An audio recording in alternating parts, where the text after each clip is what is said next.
लोगों को नींद भी आने लगी है, उसमें मैं भी शामिल हूँ।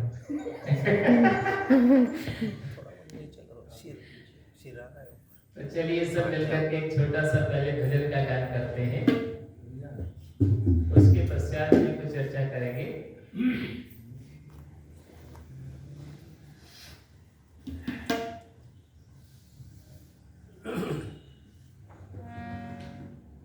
भजन सभी मिलकर के गान करेंगे। बोलो सद्गुरुदेव की जय। भजन कर ले जतन कर ले, देर क्यों करता भाई रे। भजन कर ले जतन कर ले, देर क्यों करता भाई रे। भजन कर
कबीर संत सत्संग मंदिर के इस पवित्र ज्ञान मंदिर में विराजमान मानव समाज के पथ प्रदर्शक वंदनीय संत समाज, सत्संग प्रेमी सज्जनों, श्रद्धा मूर्ति देवियों और प्यारे बच्चों,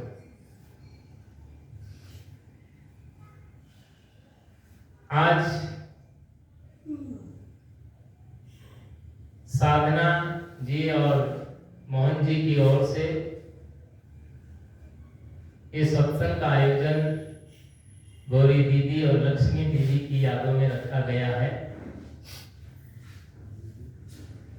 और इस सत्संग में आप सब काफी देर से बहुत ध्यान लगा करके श्रवण कर रहे थे, क्योंकि ध्यान और ज्ञान दोनों की जीवन में बहुत बड़ी आवश्यकता है। जीवन में तो सबसे पहले ज्ञान की आवश्यकता है और ज्ञान अगर उसके जीवन में आता है तो ध्यान तो अपने आप ही लग जाता है। लेकिन ज्ञान आता कब है? जब ज्ञानी महापुरुषों के पास में बैठते हैं तब उनके जीवन में ज्ञान अपने आप स्फुटित होने लगता है।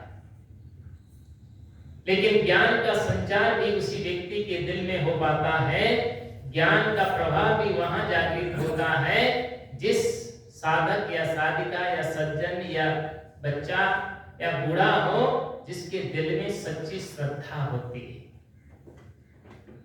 और जहां श्रद्धा होती है तो वहां अपड़ से अपड़ आदमी के अंदर भी ज्ञान पैदा हो जाता है। इसलिए कहा है कि श्रद्धावान लभते ज्ञानम। हमारे जीवन में श्रद्धा होनी चाहिए, विश्वास होना चाहिए और साथ साथ में विवेक भी होना चाहिए। क्योंकि अगर आपके दिल में श्रद्धा नहीं है तो आप चाहे कितने भी बड़े से बड़े विद्वान के पास में जाकर के बैठ जाएं, फिर भी आप उस ज्ञान को जो है तो स्वीकार नहीं कर सकते हैं, आपका दिल उसको ग्रहण नहीं कर पाएगा। क्यों? क्योंकि आपको उनमें श्रद्धा नहीं। इसलिए जीवन में श्रद्धा की बहुत बड़ी आवश्यकता होती है। तो साध गुरु के प्रति हमारी सच्ची श्रद्धा होनी चाहिए। और श्रद्धा जब होती है तो उससे जो है तो पहचान भी होती है, और पहचान के बिना जो है तो विश्वास और प्रतीत भी नहीं होती। इसलिए तुलसी ने मानस में लिखा है कि जाने बिनन होए प्रतीति और बिन प्रतीत होए नहीं प्रीति। इसलिए व्यक्ति को पहले जानना भी आवश्यकता है। ज्ञान का मतलब होता है यथा स्थिति की जानकारी हो जाना ही उसे ज्ञान कहा जाता है। आपने किसी चीज को जान लिया है और बिना जाने किसी चीज को मानना भी नहीं चाहिए। आजकल लोग मानते हैं किंतु जानते नहीं। इसलिए हमें पहले मानने के पहले जानने की आवश्यकता है। अब उसमें यह भी आपको विवेक करना पड़ेगा कि बात सच है या झूठ है, असली है या नकली है, जड़ है चेतन है, सार है असार है, वास्तविकता है या गलत है। जब तक आप इसको ठीक से नहीं पहचानने की ताकत पैदा कर पाएंगे तब तक आपको सत्य का ज्ञान, सत्य का बोध, सत्य की जानकारी नहीं हो सकती।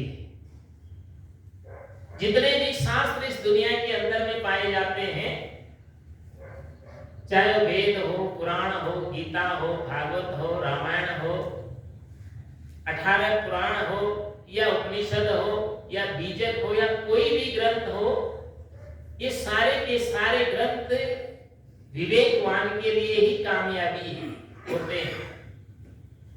क्योंकि चश्मा उसी के लिए काम करता है जिसके आंखों में ज्योति होती है, रोशनी होती है, प्रकाश होता है।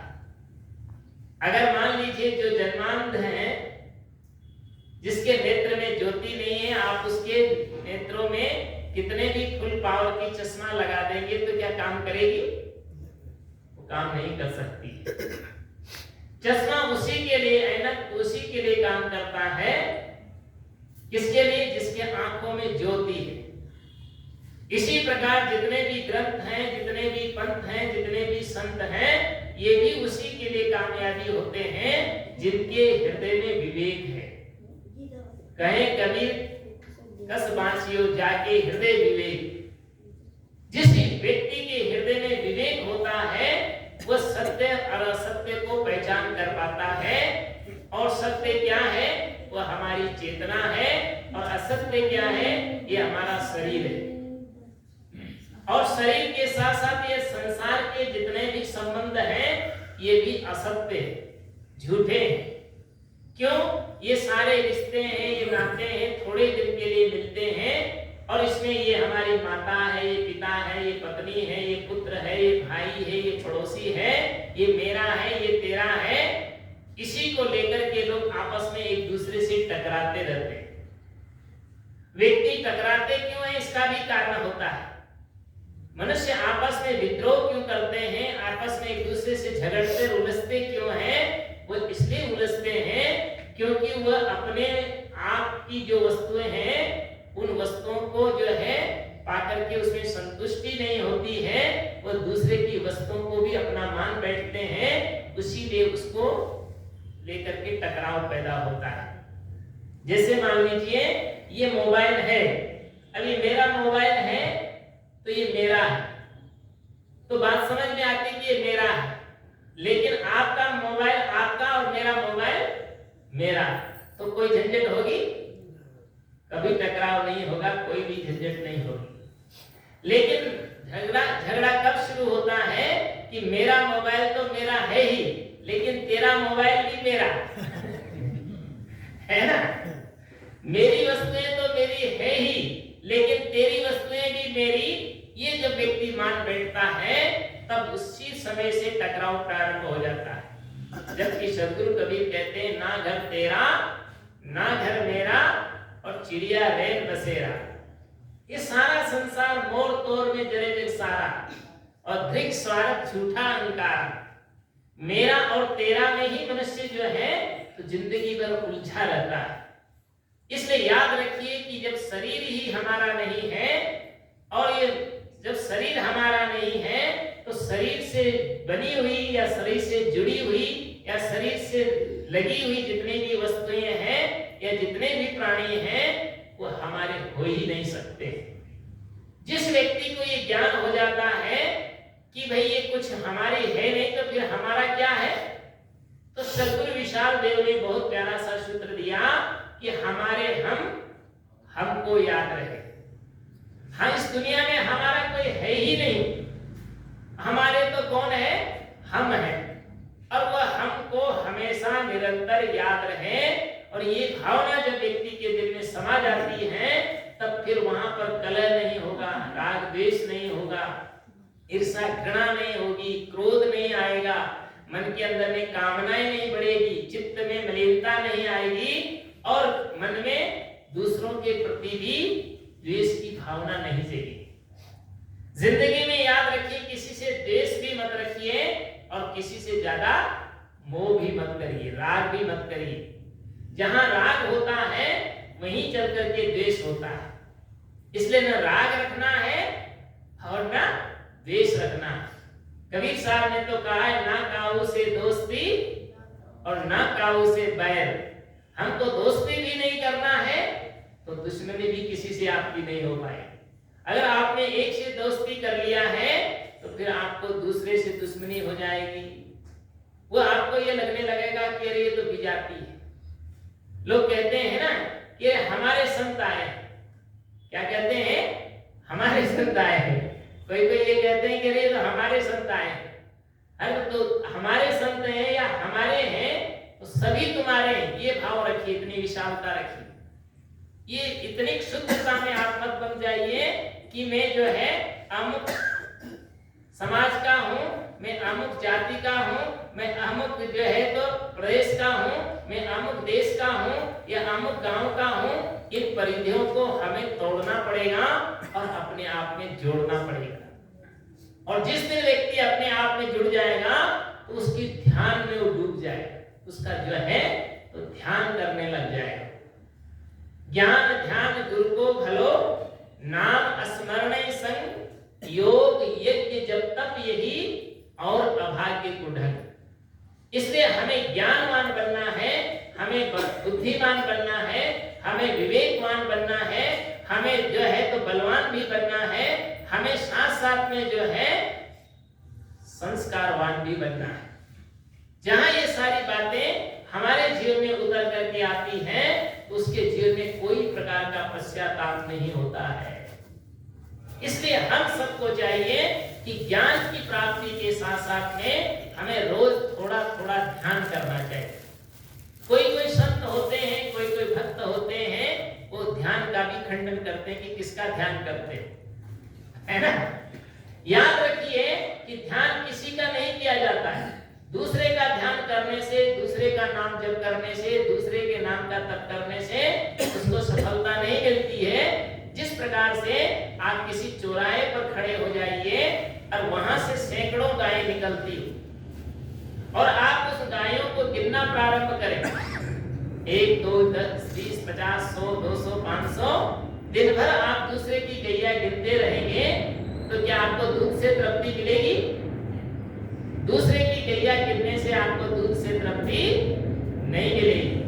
अगर आपकी निजी गैया है तो उसका दोहन करने से आपको तृप्ति मिलेगी। इसी प्रकार से जो है हम दूसरे का जप करते हैं, दूसरे के नाम का तप करते हैं, दूसरे के नाम का व्रत उपवास करते हैं, दूसरे के नाम की पूजा पाठ करते हैं, दूसरे के नाम के तमाम कर्म कांड करते हैं, उससे मनुष्य को केवल क्षणिक शांति मिलती है। क्षणिक शांति जानते हो, जैसे कोई लकड़ी का चटुआ होता था पहले के जमाने में, तो बच्चे को झूले में डाल करके माँ उसके मुख में रख देती थी और बच्चा उसको जो तो चूसता रहता था, उसमें प्राय दूध नहीं आता है, लेकिन बच्चे का मन उसमें लगा रहता था। जब वही बच्चा जब उसको असली भूख लगती थी तो असली भूख लगने पर क्या करता था? उस चटवा को फेंक देता था और रोना शुरू करता था। माँ आती दौड़ी दौड़ी झूले में, उसको देखती कि बच्चा रो रहा है तो फिर वह चटवा उसको पकड़ा के मुंह में रखती, लेकिन बच्चा फिर फेंक देता है। तब माँ समझ जाती कि अब इसको जो है तो असली प्यास लगी है, असली भूख लगी है, अब इसका नकली दूध से काम नहीं चलेगा, अब तो इसको असली चाहिए। तब अपने स्तनों से बच्चे को दूध पान कराती है और बच्चा भी मस्त और खुश हो जाता है। ऐसे ही हम भी जो है तो बाहरी जितने भी कर्म कांड हैं, इनमें जो है तो वास्तविकता में क्षणिक शांति मिलती, जब तक करो तब तक उसमें बड़ी खुशियां लगती है, लेकिन थोड़ी देर के बाद में वो अस्थाई शांति और अस्थाई सुख नहीं मिल पाता है। अस्थाई सुख पाने के लिए तो आपको अंतर्मुखी होना होगा, और अंतर्मुखी जो हो जाता है तो उसके मन के अंदर में निर्भयता आ जाती है और वो समझ लेता है कि मैं शुद्ध चैतन्य हूँ, मैं शरीर नहीं, इंद्रियां नहीं, बुद्धि नहीं, चित्त नहीं, अहंकार नहीं, और ये 3.5 हाथ का जो दिखता है पुतला, ये मैं नहीं हूं। मैं कौन हूं? मैं तो चैतन्य ज्ञान स्वरूप हूं, और उसका मुझे निरंतर याद रखना है। उठते बैठते चलते फिरते खाते पीते नहाते धोते सारी क्रियाएं हमको बहुत शांति पूर्वक करना है। जब हम ये लक्ष्य हमेशा रखेंगे, हमारा तो निरंतर ध्यान हो जाएगा। किसी ने कबीर साहब से कहा था कि अरे कितने लोग तो ध्यान करते हैं तो 10 मिनट तो ध्यान में बैठते हैं और उठ करके दूसरे से उलझ जाते हैं, तो ध्यान ज्ञान नहीं हुआ उसका। कबीर साहब से किसी ने कहा जो है परिक्रमा नहीं करते हो, तो कबीर साहब कहते हैं जहां जहां डोलो सो परिक्रमा। मैं जो जहां जहां भी डोलता हूं, भ्रमण करता हूं, तो समझ लीजिए मैं परिक्रमा ही कर रहा हूं। तो परिक्रमा नहीं कर पाते हो, आपके शरीर में बॉडी में ताकत नहीं है, तो पूजा ही कर लीजिए। तो कहते हैं जो कुछ करो सब पूजा। पिछली बार ये बुद्ध साहब एक सेठ के यहाँ ले गए हमको, कहाँ उधर नेपाल बालाजी में कोई एक सेठ की फैक्ट्री थी, वो सेठानी बहुत अच्छी थी, तो वहां ले गए, सब साधु को ले गए, उसने तरह तरह के व्यंजन बनाए संतों को खिलाने के लिए, और वो जो है तो उसके लिए ठाकुर जी का मंदिर बना के रखा था, बहुत अच्छा मंदिर बना रखा था। जो गए हैं संत लोग जानते हैं। तो जब भोजन पाने का समय आया तो जो है एक थाली में हलवा पूड़ी पकौड़ी कचौड़ी जो भी बनाया था उसने सजाया, और सजा करके और वो वहां ठाकुर जी के पास ले जा रही थी। तो हमसे भी कहती गुरुजी आप भी चलो मेरे ठाकुर जी के पास। तो मैं भी गया मैं उसके पास, तो बढ़िया सा उसके कमरे में उसने सुंदर मंदिर बना रखा था, और वहां ले गई और ले जा करके ऐसे बैठ जाती है, थाली को ठाकुर जी के सामने रखती है। तो मैं भी देख रहा था, मैंने कहा भाई देखे ठाकुर जी खाते कि नहीं खाते। अब उसने जो है तो फिर पर्दा लगा दिया, और पर्दा लगाया तो भी मैं देख रहा था कि भाई उसमें बीच में जगह थी, तो मैंने कहा देखे खाते कि नहीं खाते। अब उसने जो है तो उसके बाद मैंने कहा भाई अभी तो ठाकुर जी ने खाया नहीं, बोला गुरुजी ऐसे नहीं